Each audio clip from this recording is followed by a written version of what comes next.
Aita for telling my husband that I am going back on our agreement, and I don't care if he cries about it. My husband and I, both 32, have been together since we were 19. Our entire relationship feels like it just blew up in my face, basically, and I can't tell if I am overreacting. So we both wanted one child and we have planned this for years. We wanted everything perfect first. The home, the careers, the savings, the investments, the nest egg, etc., etc., etc., because we both knew from very early on that once we had a baby, I would be staying home full time and raising our child. His brother's life was unfortunately cut short by a daycare worker when he was just 5 months old, back in 2017. So daycare wasn't an option basically, and we need to make sure our ducks were in a row so I could stay home and be a full-time parent. 2 years ago we were sitting on $500,000 in investments, a few nest eggs in different types of savings and bonds accounts. We bought the house. We even bought a damn boat.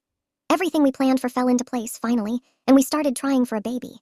We now have a perfect 4-week-old daughter. I have been out of work since I was 5 months pregnant, due to placenta abruption, but otherwise everything went fine. She's perfectly healthy, was a good weight, and I bounced back from the delivery fairly quickly because of how much of a support system my husband was. He did more than his fair share, while still working full-time. Which is partially why I cannot tell if I am being dramatic, or if this is hormones or PPD or whatever. Like I am legitimately livid. So basically, earlier this afternoon I get a phone call from DHHS to go over health insurance options, and whether or not the baby is eligible for state insurance based off our income. I had already given DHHS all of our info, social security numbers, DOB, etc., etc., when they called yesterday, and was just waiting for all our info and assets to be pulled. Anyways, she calls and says we aren't eligible because my husband makes too much money, and that we will need to add her to our private insurance. Absolutely no problem at all. I kind of figured that anyways.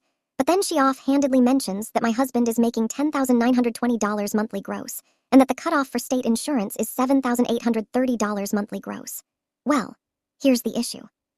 For months my husband has been telling me that he only makes $6,000 a month after taxes.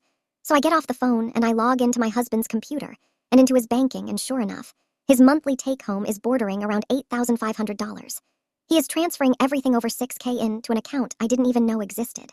So I call him out on it, and he breaks down and tells me that he just wanted something that was only his. Please keep in mind that all of my money has always gone into our joint account that he uses on a daily basis. So he is hiding money from me so he can have his own money, while plugging away at mine. Over $45,000 he has sitting in that account. While telling me last week that we couldn't have steak for dinner because spending $38 on 2 steaks was a waste of money. So I told him I am putting the baby in daycare and going back to work because obviously I need to safeguard myself if he is hiding away money. Something feels off about it, Ike. He instantly started crying, see above, daycare trauma, but I truly just don't trust